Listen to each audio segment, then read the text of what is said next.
पहले उन्हें कहना मेरी जानिब से सलाम, फिर ये कहना कि तड़पता है वतन में वो गुलाम, फिर ये कहना कि तड़पता है वतन में वो गुलाम। कुछ नहीं लाना फकत इज़्न ज़ियारत लाना, ये अलीज़ा में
टुकड़ों को दरबार में उठाते हुए बतूल रो पड़ी फिजा को ये बताते हुए जो मुझ पे गुजरी है मुझसे ना हो सकेगी बयां वो देखो आप है दीवार पर लहू के निशान मैं देखती हूँ इन्हें रोज आते जाते हुए बतूल रो पड़ी फिजा को ये बताते हुए वो मुझसे छुप के मेरी बेकसी पे रोता है ख्याल रखना ये नाजुक मिजाज बेटा है मेरे जनाजे से शबीर को हटाते हुए बतूल रो पड़ी फिजा को ये बताते हुए बरोज़े हश्र मैं मेहदी को ये बताऊंगी तमाम पसलियाँ टूटी हैं इसलिए मेरी लई ने मारा था ठोकर से आते जाते हुए बतूल रो पड़ी फिजा को ये बताते हुए हसन ने देखा है मुझको हसन ने देखा है मुझको तमाच खाते हुए बतूल रो पड़ी फिजा को ये बताते हुए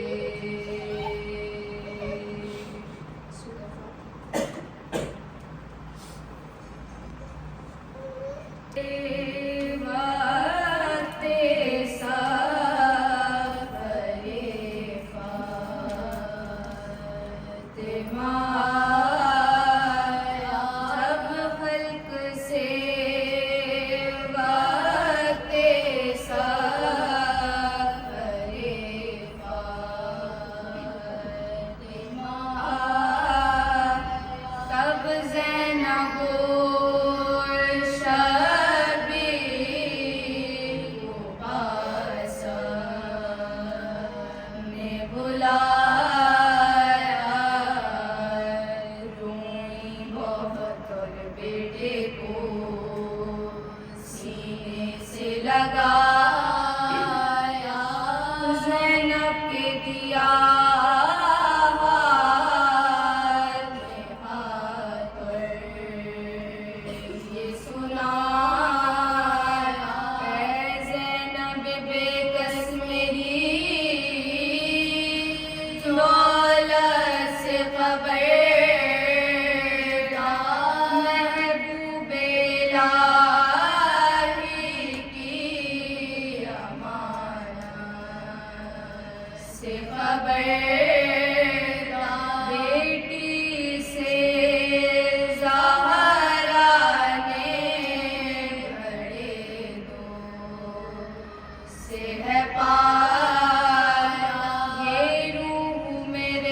सिया घर का उजाला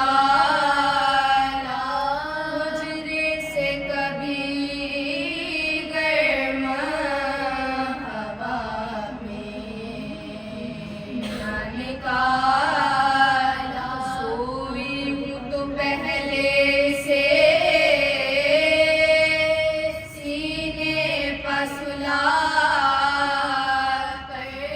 चकी भी जो पीसी है तो गोली में लिटा फिर रोई बहुत मिलके गए बेटों से ज़ाहरा फरमाया तुम्हें दूल्हा बनिया न देखा फिजा से कहा कब्रे नबी पर ले जा रोए न मेरे सामने वो तू बहला फिजा कभी रंज इन्हें रोने न देना प्यारों को मेरी लाल कभी रोने न देना।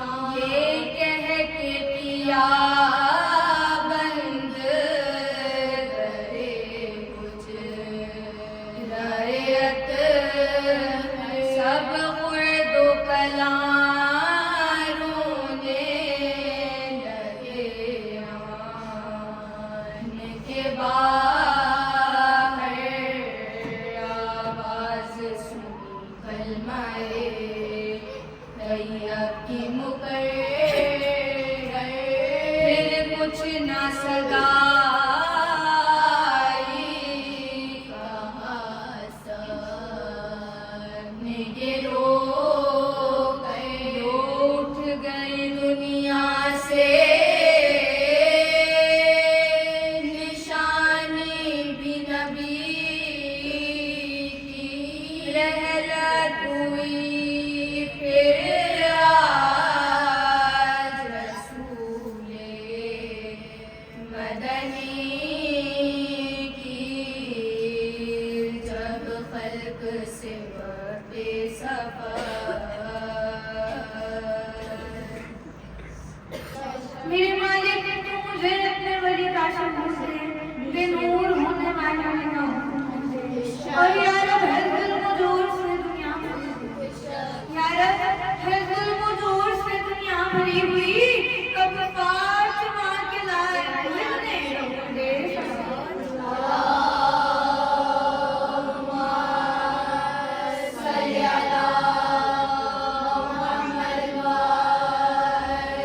अपनी इस दलील से इबादत को अदल करते हैं। बेशक अभी इस वक्त मैं और आप जिस फर्श पर मौजूद हैं कोई आम फर्श नहीं है। बेशक मेरा और आपका कीदा इस फर्श पर आकर हद हुआ कबूल कीजिए। बेशक इसी हाजत के साथ इसी तलब के साथ इसकी बारगाह में दुआओं को पूरा करते हैं। क्या पालने वाले रब ऐ पैदा करने वाले अजीम खालिक तुझे वारिस का 14 मासूमों की मासूमियत का कि जो इबादत हम करने चले हैं उस इबादत को अपने बारगाह में कबूल फरमाइए। ऐ पालने वाले रब तुझे वारिस का हमारे सज्जाद की बीमारी का जो भी जहाँ भी जिस भी लाइलाज मरज में मुब्तला है उनको शिफायाबी अता फरमाइए।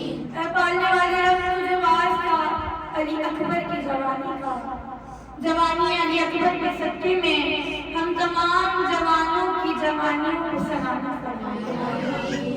तुझे वास्ता समाज की जुड़ी हुई गोद का अज़ादार करबला के वाहिद वो माँ है जिसकी गोद एक बार नहीं दो बार एक करबला के मैदान में एक शाम के ज़मान में तुझे वास्ता अपने नवाब की जुड़ी हुई गोद का कि जिन माओं की गोदियां आबाद नहीं है उन माओं की गोदियों को आबाद कर दे और जिन माओं की गोदियां आबाद हैं उन्हें बेहतरीन तरबियत करने की इनायत फरमा। ऐ बारी अल्लाह तुझे करबला वालों की प्यार का वास्ता, बीबी सकीना की यतीमी का वास्ता, कि हमारे वक्त के इमाम के ज़हूर मासूमीन अल-मज़लूमीन व लानतुल्लाहि अला अअदाइहिम व ज़ालिमिहिम व यौमिना हाज़ा इला यौमिद्दीन व जन्नतु लिल-मुत्तक़ीन व नारु लिल-आसीन।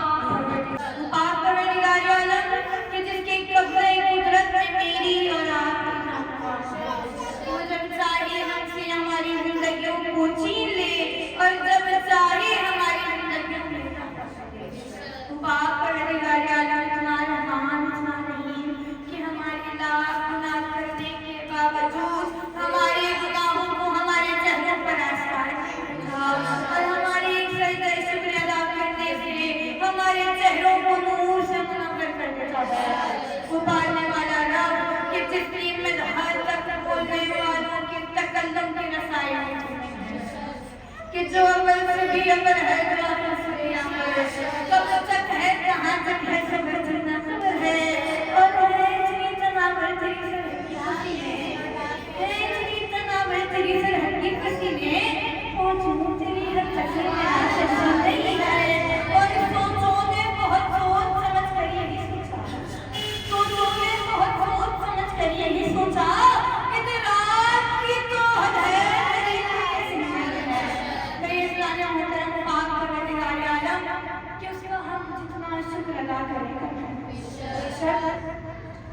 उसने हमें सबसे बड़ी नेमत क्या दी? उसने मुझे और आपको इस घर से वापस वो चाहता तो हमें कहीं भी पैदा कर सकता था, लेकिन उसने मुझे और आपको इस कायनात में सियाने हैदर करार कर दिया। और फिर ऐसे नहीं छोड़ा, सियाने हैदर करार बनाने के बाद एक ऐसे दर से वाबस्ता कर दिया जो दर के अंदर नहीं है। मेरा और आपका दर पे नहीं है, ये दर वो दर है जहाँ अगर वैसी आ जाए तो वो इंसान बन जाया करता है, जहाँ कोई इंसान आ जाए तो वो मुसलमान बन जाया करता है, और जहाँ कोई मुसलमान आ जाए मुसलमान बन जाए, और जहाँ सलमान जैसा आ जाए वो बकरे सुलेमान बन जाया करता है। कि कर चाहिए, कर चाहिए, कर चाहिए मिलाए तुम्हें आनंद सुखा, तुम नहीं सुखा सुहान क्या देखता है दौलत है हमारे में, क्या देखता है दौलत है हमारे में, जन्नत खरीदनी है तो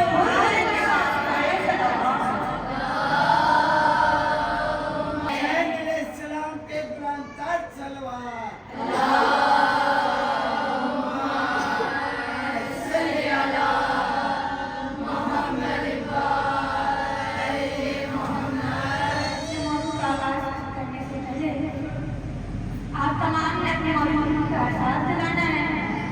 तबियत बनकर कंबर बजाज बनकर दोनों हाथ कर मेरे नारे का जवाब देना है, ताकि मेरी जान सबको आप मेरे साथ मैं अपने मौजूद का आगाज करूँ। दोनों हाथ बुलंद कर कचरी बुलंद आवाज में इस नारे का जवाब देना है कि फर्श वाले अर्श वालों की आवाज कर सके। नारा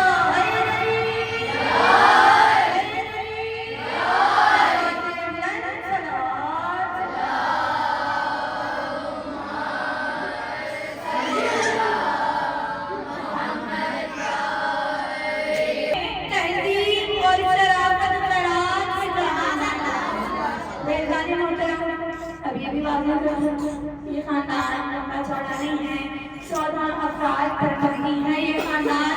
और वो 14 कैसे हैं? 14 के 14 की शक्लें एक जैसी, 14 के 14 की अदलें एक जैसी, 14 के 14 का मिजाज एक जैसा, 14 के 14 का कमाल एक जैसा, 14 के 14 का जमाल एक जैसा, 14 के 14 की पुकार एक जैसी, 14 के 14 की रफ्तार एक जैसी, 14 के 14 की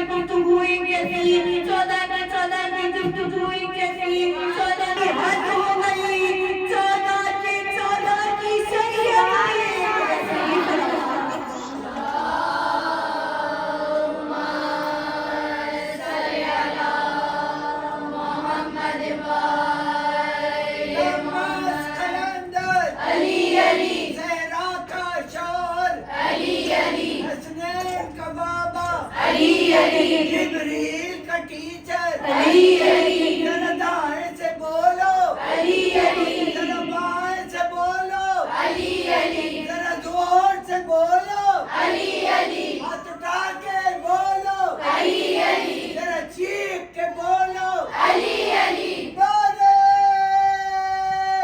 हैदरी सारा जितना मजमा है वैसी आवाज नहीं है नारे हैदरी हैदरी मीरल मोमिनीन पे बुलंद कर सलवात सल्ले अला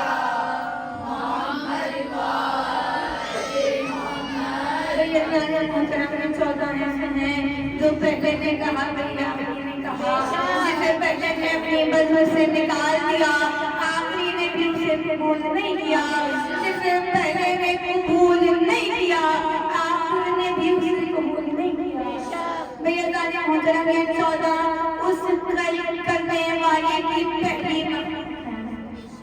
इनसे पहले वो खुद को खालिक समझता था लेकिन कल कुछ किया नहीं था वो खुद को राज़ी समझता था लेकिन रिस्क किसी को दिया नहीं था वो खुद को आलिम समझता था लेकिन इल्म किसी को दिया नहीं था तब उसने सोचा कि मैं एक छुपा हुआ खजाना सोचा अपनी पहचान कराऊं एक ऐसे मखलूक बनाऊं कि जो मेरे मायार के मुताबिक हो क्या कह रहा है मैं एक छुपा हुआ खजाना था मैंने सोचा मैं अपनी पहचान कराऊं एक ऐसी मखलूक बनाऊं जो मेरे मायार के मुताबिक हो मेरी साहिबा ने इल्म का मजमा बैठा हुआ है जब भी कोई भी कभी भी कोई भी शख्स किसी भी चीज को वजूद में लाता है सबसे पहला तसव्वुर ये आता है कि उस चीज का मायार बुलंद होना चाहिए वो क्या कह रहा है नहीं छुपा हुआ खजाना था चाह अपनी पहचान कराओ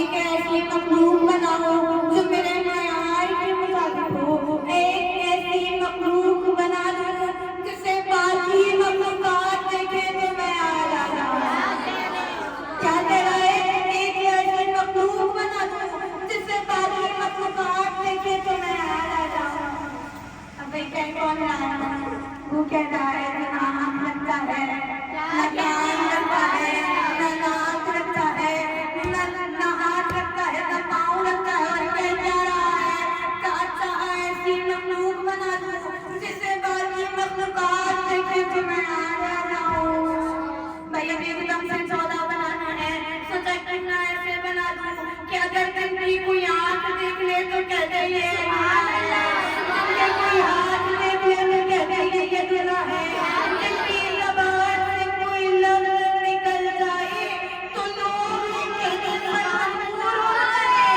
कि ये लिसान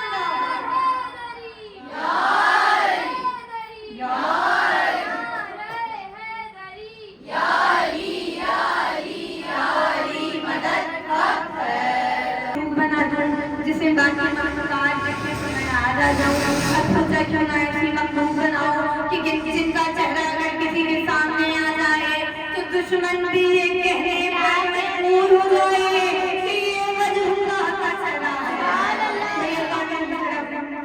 अभी कुछ खल्क नहीं किया सिर्फ इरादा किया है किसी से मशवरा नहीं किया किसी से पूछा नहीं सिर्फ जहन में सोचा है एक मैं छुपा हुआ खजाना है अपनी पहचान करानी है ऐसी मखलूक बनानी है जिसे देखकर बाकी मखलूकात में याद आ जाओ अब इधर कुदरत कामना का कदम उठाया उधर लफ्ज़ कुन के शफाफ आईने को उठाया इधर कुदरत कामना के कदम का उठना था उधर लफ्ज़ कुन का शफाफ आईना उठा अरे भैया तुम वक्त 14 मोहम्मद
14 साल बने थे जब कब काला कभी वजूद में नहीं था।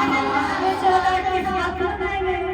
14 उस वक्त बनाए गए जब वक्त की पैदावार नहीं थी। वो 14 दिन में बनाए गए या रात में बनाए गए? मैं कहूँगी ये दिन और रात 14 की मुस्कुराहट का सरतारा। मैं नहीं कह रही, अजीब खुद मेहनत बनाना में कहते हुए दर्शा है।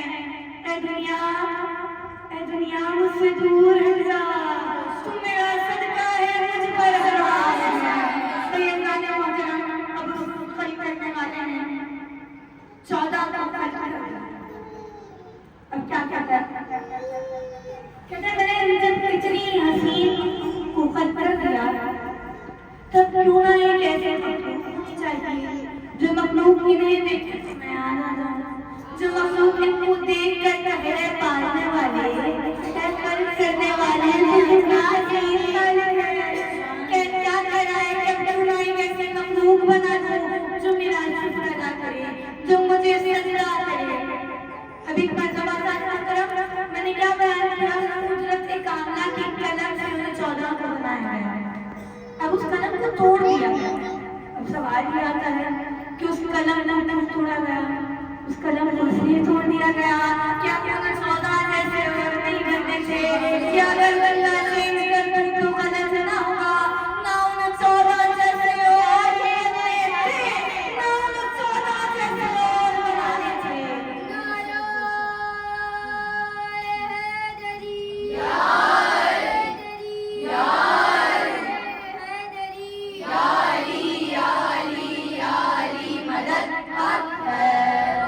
कैसे मखलूक बना दूं जो इस मखलूक को देखकर मुझ पर दहशत करे।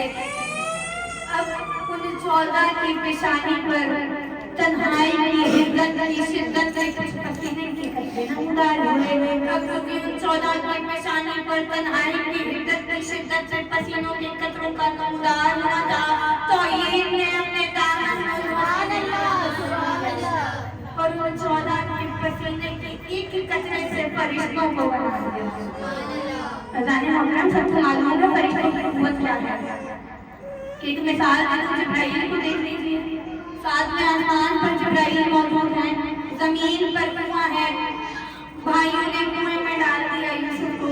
अल्लाह ने हुक्म दे दिया जिब्राइल यूसुफ को बचा लेना। अभी यूसुफ ने तीसरी ईंट अबूर नहीं की थी। साथ में आसमान से जिब्राइल जमीन पर आया, अपने परों पर यूसुफ को उठा लिया। दूसरी जानिब देखा जाए साथ में आसमान पर जिब्राइल है, जमीन पर आग रोशन की गई। मुंजनिब में इब्राहिम को बिठाकर आग में डाला जा रहा है। उधर अल्लाह ने हुक्म दिया इब्राहिम को बचा लेना। अब हुक्म का मिलना था, अभी इब्राहिम आग तक नहीं पहुंचा। जिब्राइल जमीन पर आया, इब्राहिम को अपने परों पर उठा लिया। मैं कहूँगी जरा तसव्वुर कीजिए, अब 14 के पसीने की एक कतरे की कुव्वत इतनी है कि साथ में आसमान से लेकर जमीन में कुएं के अंदर से यूसुफ को बाहर निकाल दिया। ये है जिब्राइल की कुव्वत परवार। और अगर 14 में से मुझे कहते हैं या ये मेरा तो अली की कुव्वत परवार क्या होगी? फरिश्ते इन्नी जाकिलन फल अर्द खलीफा, इन्नी जाकिलन फल अर्द खलीफा। मैं जमीन पर अपना खलीफा बनाकर भेज रहा हूँ। ऐलान का होना था, फरिश्ते इकट्ठा हुए। एक मर्तबा इकट्ठा हुए आदम बनना शुरू हुआ। अब जो ही आदम बनना शुरू हुआ, खुदा कुरान में कहता हुआ नजर आता है कि जैसे ही मैंने आदम के जिस्म में रूह को फूंका, मैंने कुछ नाम आदम को दिए। कहा आदम इन नामों को पढ़ लो।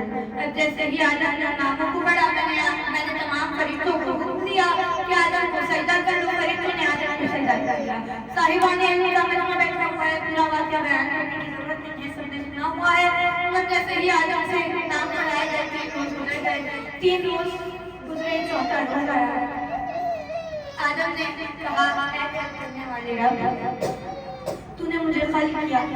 खल्क करने के बाद पुरानी कलम से लिखा हुआ था हिजाब-ए-अस्मत, सही हिजाब असमत की जानत दिखा, कहाँ है पालने वाली? इस हिजाब असमत के पीछे कौन है? इस हिजाब असमत के पीछे कौन सी हस्ती मौजूद है? आवाज़े कुदरत आई, कमाले वरदत है नाम उसका, जमाली अजली रसूल भी है, ये तीनों ईमान की रूह भी है, सुभान अल्लाह उसूल भी है, और नबी की बातें बहिश्त भी है, कलीद बाबे कुतुब भी है। ज़मीन पे हो तो ज़मीन पे हो तो ज़मीन पे हो तो वली की रोजा, पलक पे हो तो लफ्ज़ भी है। अल्लाह तबारक ने हिजाब असमत की जानिब देखा, जूही आदम को गौर करना था, कुदरत वाले लहरा, कुदरत को जलाल आया, कहा आदम इसी से आवाज़ है मोहम्मद, यही रिसालत का खात्मा है। और नजर उठाकर ना देखो आदम, हिजाब असमत में फातिमा है। एक मर्तबा आदम ने कहा है पालने वाले, समझा नहीं, और तारीफ करवा, कहा जरा सही से बताए हिजाब असमत के पीछे है कौन? कहा ये फिक्रे मरियम की शाहज़ादी, ये कुल हुवल्लाह की शाहिदा है, ये फिक्रे मरियम की शाहज़ादी, ये कुल हुवल्लाह की शाहिदा है। और खता का इम्कान नहीं है इसमें, खता का इम्कान नहीं है इसमें, ये रोज़े अव्वल की गाहिदा है। मुबाहिलात की सफ़ों में देखो, मुबाहिलात की सफ़ों में देखो तो हक़ की पहली मुजाहिदा है। और मैं तुझे हिफाज़त करूँगा इसकी, कभी कहा कि मैं खुद हिफाजत करूंगा इसकी, ये मेरा वायदा है। अब आदम ने कहा है पालने वाले रब, तूने ये क्यों कहा कि तेरा ऐसा वायदा है? अब आवाज़े कुदरत आई, ये ऐसी मशअल है जिसकी किरणों, ये ऐसी मशअल है जिसकी किरणों से आ रही कि उसी के लम्हे ज़माने भर की ज़बीन में नामे रसूल चमके, और भीख मांगे। साहिबाने का मतलब बैठा हुआ है, बयान करने की जरूरत नहीं है, नजूम किसे कहते हैं? कहा नजूम किरणों की भीख मांगे तो इसके कदमों की धूल चखे, नजूम किरणों की भीख मांगे जो इसके कदमों की धूल चखे। और कहा ये मुमकिन है चांद सबको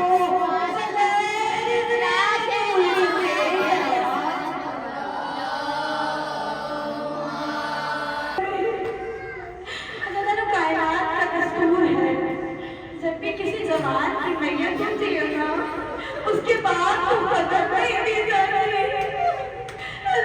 लेकिन हुसैन भी कुर्बान, अरे करिए जवान का लाशा, अरे 75 बरस का बुढ़ावा, मैं नहीं जानती हुसैन की किस तरह दर्द किया था। बस आवाज़ आ रहा हूँ, अरे आवाज़ों को आवाज़ छोड़ देना,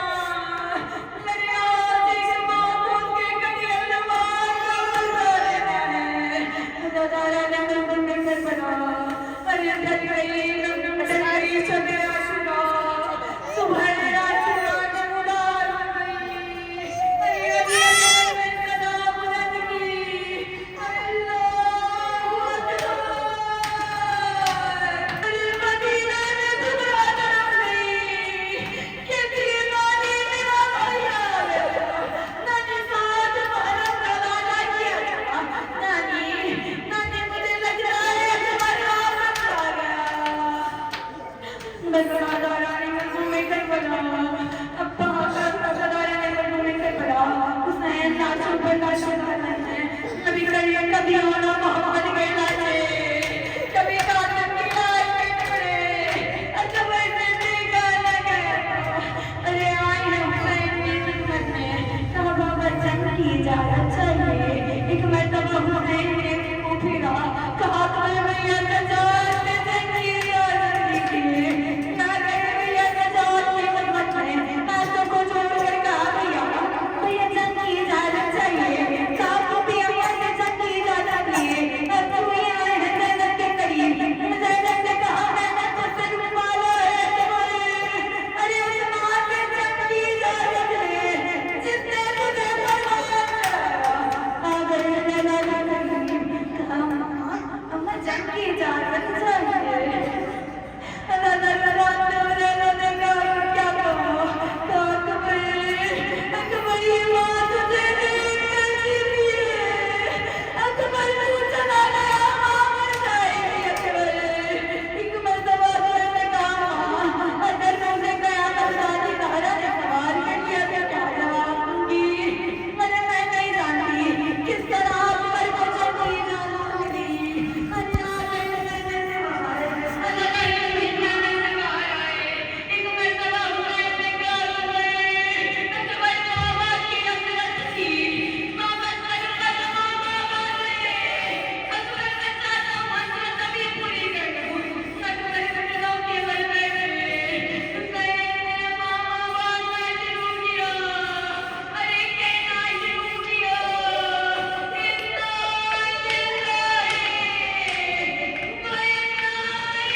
शरीयत के तहत